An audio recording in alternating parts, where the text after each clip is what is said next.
अस्सलामुअलैकुम विद्यार्थी मित्र। जनाब बाबूभाई सोपारीवाला गर्ल्स प्राइमरी स्कूल। आजे तारीख 20/11/2020 वार शुक्रवार। આજે આપણે ધોરણ 5 ગણિત વિષયમાં દ્વિતીય સત્ર બરાબર આપણું દ્વિતીય સત્ર શરૂ થઈ ગયું છે। તો દ્વિતીય સત્રમાં પ્રકરણ નંબર 8 છે નકશા આલેખન। નકશા આલેખન એટલે કે આપણે અહીં નકશાઓ વિશે જોવાનું છે અને તેનું આલેખન એટલે કે તેનું નિરૂપણ આપણે કરવાનું છે। એનો પહેલો ભાગ જોઈશું।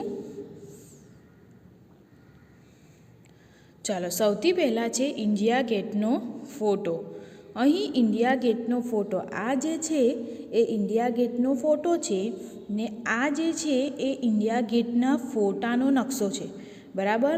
આમ તમે ફોટો જુઓ તો એમાં જે તે રસ્તાનો ખ્યાલ વ્યવસ્થિત રીતે નહીં આવશે, પરંતુ આપણે નકશામાં જોઈશું તો આપણે ખૂબ જ સરળતાથી જે તે રસ્તો મળી જશે। ચાલો, તો પહેલો સવાલ શું છે? શું તમે કોઈ શહેરનો નકશો જોયો છે? નકશા નંબર 1ને જુઓ। તેને ઉપરોક્ત ફોટા સાથે સાંકળીને ઇન્ડિયા ગેટ ક્યાં છે તે બતાવો બરાબર। અને તેનું નકશા પર શું કરવાનું છે? આલેખન કરવાનું છે બરાબર। એટલે કે આપણે આ નકશો જે છે એ નકશાને ફોટા સાથે સરખાવવાનું છે અને ફોટામાં ઇન્ડિયા ગેટ તમને ફોટામાં ઇન્ડિયા ગેટ તો દેખાય છે, પણ નકશામાં એ ક્યાં છે તે તમારે નકશામાં નિરૂપણ કરવાનું છે। તો જો અહીં 4 રસ્તા પડે છે, દેખાય છે ને? તો આ જે છે એ 4 રસ્તાવાળું ભાગ છે, દેખાય છે ને? તો આપણે ઇન્ડિયા ગેટ દર્શાવીશું કે હા, આપણે નકશામાં ઇન્ડિયા ગેટ દર્શાવી શકીએ છીએ ને આ જે છે એ શું છે? ઇન્ડિયા ગેટ છે। સમજ પડી ને?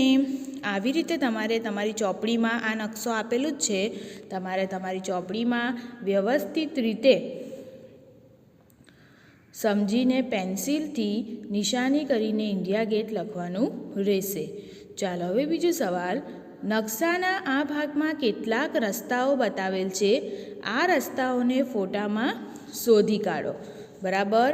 તો તમે રસ્તા જે છે એને ખૂબ જ સરળતાથી જે નકશામાં આપેલા છે દેખાય, જેવી રીતે આ છે રાજપથ, આ અહીંયા આવશે રાજપથ, પછી છે જનપથ, અહીંયા આવશે જનપથ બરાબર। એવી રીતે તમે રસ્તા ખૂબ જ સરળતાથી તમે ફોટામાં સ્પષ્ટ રીતે દેખાય છે। સમજ પડી ને? આ સવાલ પણ તમને ચોપડીમાં આપેલા જ છે। જો તમારી પાસે ચોપડી નહીં હોય તો તમારે તમારી નોટબુકમાં સવાલના જવાબ લખવાના રહેશે। ચાલો, હવે આપણે આગળ જોઈશું। આગળ શું કીધું છે? આ ઇન્ડિયા ગેટનો જ ફોટો છે બરાબર ને? એનો ફોટો આપેલો છે। તો આગળ શું કીધું છે? રાષ્ટ્રપતિ ભવનથી ઇન્ડિયા ગેટ સુધીમાં પસાર કરવામાં આવતા રસ્તાઓના નામ આપો। રાષ્ટ્રપતિ ભવન, ચાલો, રાષ્ટ્રપતિ ભવન એટલે કે અહીંયા છે રાષ્ટ્રપતિ ભવનથી ઇન્ડિયા ગેટ એટલે કે આપણે ઇન્ડિયા ગેટ અહીંયા દર્શાવેલું બરાબર ને? એટલે કે રાષ્ટ્રપતિ ભવનથી ઇન્ડિયા ગેટ સુધી પસાર થતા રસ્તાઓ, તો કયા કયા રસ્તા આવશે? વિજય ચોક, પછી શું આવશે? રફી માર્ગ, પછી શું આવશે? ચલો જુઓ તો નકશામાં રાજપથ એટલે કે રાજપથ એ લખો કાં તો જનપથ લખો ચાલશે બરાબર। રાજપથ કાં તો જનપથ અને માનસી રોડ। સમજ પડી ને? ચાલો, ચોથો સવાલ। નકશા 1માં નેશનલ સ્ટેડિયમ શોધી કાઢો। શું તે તમને ફોટામાં દેખાય છે? ચાલો, નકશા 1માં તો તમને ખૂબ જ સરળતાથી નેશનલ સ્ટેડિયમ જો છેલ્લે નાકા પર આપેલું છે એ તો દેખાઈ ગયું, પણ ફોટા આ જે છે એ ફોટો છે, ફોટોમાં તમને નેશનલ સ્ટેડિયમ દેખાય છે? તો ના, નથી દેખાતું। તેથી આપણે લખી શકીએ કે નકશામાં દેખાય છે પરંતુ તે ફોટામાં દેખાતું નથી. સમજ પડી ને? આવી રીતે તમારે સવાલના જવાબ તમારી ચોપડીમાં સવાલ આપેલા જ છે એમાં જ પેન્સિલથી લખવાના રહેશે, અને ચોપડી નહીં હોય તો તમારી નોટબુકમાં લખવાના રહેશે. ચાલો હવે આપણે આગળ જોઈશું મધ્યસ્થ ષટકોણ. વળી આ કેવું નામ છે? તો જો અહીં તમને નકશો આપેલો છે, બીજો નકશો છે. આ નકશામાં પીળા રંગના ભાગનો આકાર જુઓ. આ અગાઉ તમે ક્યારેય આવો આકાર જોયો છે? તેને કેટલી બાજુઓ છે? આ પીળા રંગનો આકાર તમારે જોવાનો છે. આ અગાઉ તમે આવો આકાર જોયો છે? આ કયો આકાર છે? વિચારો તો આ આકાર જે છે એ શું છે? ષટકોણ છે, મધ્યસ્થ ષટકોણ. બરાબર? હા, મેં આવો આકાર જોયેલો છે. તેને કેટલી બાજુઓ છે? 6. જો 1 2 3 4 5 6. બરાબર, કેટલી બાજુઓ છે? 6. ચાલો બીજો સવાલ. જો તમે રાજપથ પર ચાલી રહ્યા હોવ તો ઇન્ડિયા ગેટ પછી તમારી કઈ બાજુ ચિલ્ડ્રન પાર્ક આવેલો છે? તો ચાલો સૌથી પહેલાં આપણે રાજપથ શોધી કાઢીએ. તો રાજપથ અહીંયા છે. બરાબર, તો તમે રાજપથથી ક્યાં જવાનો છો? India Gate. તો ઇન્ડિયા ગેટ જશો એટલે આમ આવશો તો તમે અહીંયા ઊભેલા છો. અહીંયા ઊભેલા છો તો ચિલ્ડ્રન પાર્ક હવે શોધી કાઢીએ. ચિલ્ડ્રન પાર્ક અહીંયા છે, તો તમે અહીંયા ઊભેલા છો તો ચિલ્ડ્રન પાર્ક એ તમારી કઈ બાજુ આવશે? જમણી બાજુએ કે ડાબી બાજુએ? તમે અહીંયા ઊભેલા છો, તમે જે ઇન્ડિયા છે ઇન્ડિયા ગેટ ત્યાં આવવાના છો, તો ચિલ્ડ્રન પાર્ક એ તમારી કઈ બાજુ આવશે? વિચારો તો એ તમારી જમણી બાજુએ આવશે. રાજપથથી ઇન્ડિયા ગેટ પછી મારી જમણી બાજુએ ચિલ્ડ્રન પાર્ક આવેલો છે. સમજ પડી ને? આ સવાલના જવાબ પણ તમારે વ્યવસ્થિત રીતે પેન્સિલથી તમારી ચોપડીમાં લખવાના રહેશે, અને ચોપડી નહીં હોય તો તમારે તમારી નોટબુકમાં લખવાના રહેશે. ચાલો હવે આગળ જોઈશું. આગળ છે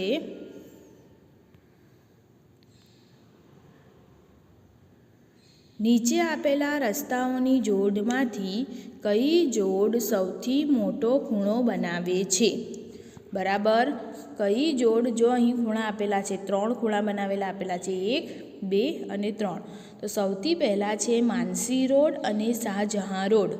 માનસી રોડ એટલે કે આ, અને શાહજહાં રોડ એટલે કે આ ખૂણો. તો આ ખૂણો જે છે તમને દેખાય છે, એલ કરતાં નાનો છે. આપણે જોઈ ગયા ને આગળ કે એલ બને એટલે કાટકોણ, એલ કરતાં નાનો એટલે લઘુકોણ, ને એલ કરતાં મોટો એટલે ગુરુકોણ એટલે કે કાટકોણથી મોટો. તો આ એલ કરતાં નાનો બને છે. નાનો બને છે એનો અર્થ એ થયો કે એ લઘુકોણ છે. ચાલો અશોક રોડ અને માનસી રોડ. અશોક રોડ, ચાલો અશોક રોડ શોધી કાઢો. તો આવ્યો અશોક રોડ, અને આ માનસી રોડ એટલે કે આ. તો આ જે છે તે એલ કરતાં મોટું બને છે એટલે કે કાટકોણથી મોટો ખૂણો બને છે. ચાલો પછી છે જનપથ અને રાજપથ. તો જનપથ અને રાજપથ, તો આ જે છે એ કાટકોણ ખૂણો બને છે. એટલે 3માંથી કયો રસ્તાનો ખૂણો મોટો આવશે? તો માનસી રોડ અને અશોક રોડ. સમજ પડી ને? એટલે આપણે લખીશું કે અહીં વિકલ્પ બી, અશોક રોડ અને માનસી રોડ સૌથી મોટો ખૂણો બનાવે છે. સમજ પડી ને? આ પણ તમારી ચોપડીમાં આપેલું જ છે, એમાં જ તમારે પેન્સિલથી લખવાનું રહેશે. ચાલો હવે આગળ જોઈશું. આગળ શું કીધું છે?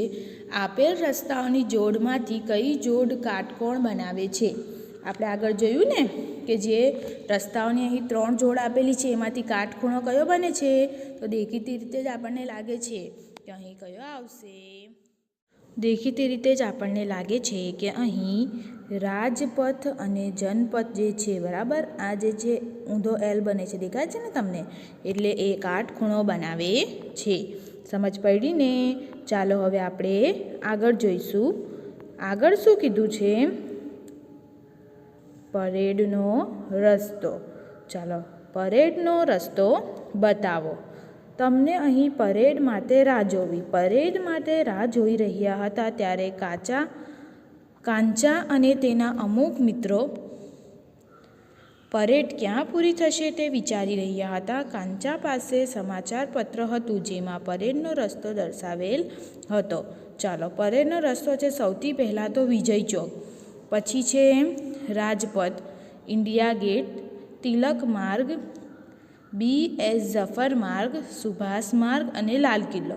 તો સૌથી પહેલાં વિજય ચોકથી લઈને રાજપથ અને ઇન્ડિયા ગેટ. ચાલો, ઇન્ડિયા ગેટ સુધી દર્શાવી દીધું. તમારી ચોપડીમાં નકશો આપેલો જ છે, તેમાં તમારે વ્યવસ્થિત રીતે દર્શાવવાનું રહેશે પેન્સિલથી. બરાબર છે. તિલક માર્ગ, BS ઝફર માર્ગ. ચલો, તિલક માર્ગ આવી ગયો. આ તિલક માર્ગ આવી ગયો ને, બરાબર. પછી છે BS ઝફર માર્ગ, તો BS ઝફર માર્ગ આવી ગયું. પછી છે સુભાષ માર્ગ અને લાલ કિલ્લો. સુભાષ માર્ગ આવી ગયું અને પછી આવશે લાલ કિલ્લો. બરાબર, એટલે કે અહીં વિજય ચોકથી શરૂ કરીને લાલ કિલ્લા સુધી આવી રીતે પરેડ જાય છે. તમારે આ રીતે રસ્તો તમારી ચોપડીમાં દર્શાવવાનું રહેશે. ચાલો, હવે આગળ જોઈશું. આગળ શું કીધું છે? નકશાને ધ્યાનપૂર્વક જુઓ અને શોધો. ચાલો, સૌથી પહેલાં આ નકશો આપેલો છે અને શું શોધવાનું છે? નીચેનામાંથી કયો રસ્તો સૌથી લાંબો છે? સૌથી લાંબો રસ્તો કયો છે? તો BS ઝફર માર્ગ, એટલે કે આ માર્ગ છે.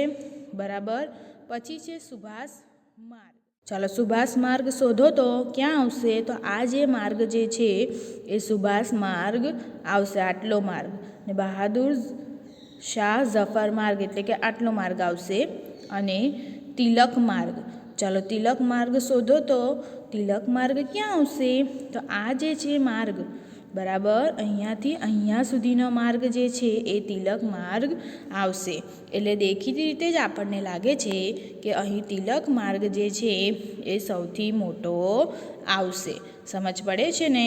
આ પણ તમારી ચોપડીમાં વિકલ્પ આપેલું જ છે, એમાં તમારે પેન્સિલથી ટીક કરવાની રહેશે. અને ચોપડી નહીં હોય તો તમારી નોટબુકમાં સવાલના જવાબ લખવાના રહેશે. ચાલો, હવે આગળ જોઈશું. આગળ શું કીધું છે? જો રૂબિયા જામા મસ્જિદથી પરેડ જોવા આવતી હોય તો તેણે કેટલે દૂર સુધી ચાલવું પડશે તે વિશે અનુમાન કરો. ચાલો, જામા મસ્જિદ. તો સૌથી પહેલાં તો જામા મસ્જિદ શોધી કાઢો. આ જે છે જામા મસ્જિદ છે, ત્યાંથી પરેડ અહીંયા લાલ કિલ્લા પર થાય છે. આપણે જોયું ને પરેડનો રસ્તો હમણાં. તો કેટલા દૂર છે? તો અહીં જો પ્રમાણમાં નીચે લખીને આપેલું છે કે 2 સેમી બરાબર 1 કિમી. એટલે તમારે તમારી માપપટ્ટી, એટલે કે તમારી જે સ્કેલ છે, ફૂલપટ્ટી છે, એનો ઉપયોગ કરીને 2 સેમી માપવાનું છે. તો આટલો અંતર આશરે આપણે માપીશું તો આશરે આવશે 2 સેમી. 2 સેમી બરાબર કેટલા કિમી આવશે? 1 કિમી. એટલે અંતર આવશે 1 કિમી, એટલે કે 1 કિલોમીટર. સમજ પડી ને? ચાલો, હવે છે પરેડનો આખો માર્ગ કેટલો લાંબો છે? પરેડનો માર્ગ એટલે કે આપણે અહીંથી અહીંયા, એટલે કે વિજય ચોક થઈને રસ્તો અહીંયા જાય છે. બરાબર. તો પરેડનો આખો માર્ગ તમારે માપવાનો છે.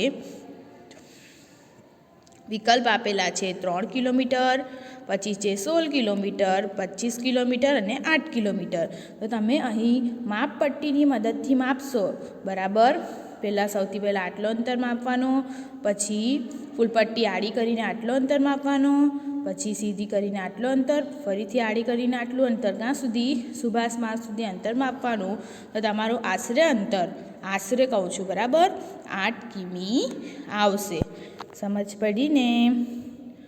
મને આશા છે કે આજે શીખવેલ નકશા આલેખનમાં તમને સારી રીતે સમજ પડી ગઈ હશે. એના આગળનું આપણે આગલા તાસમાં જોઈશું.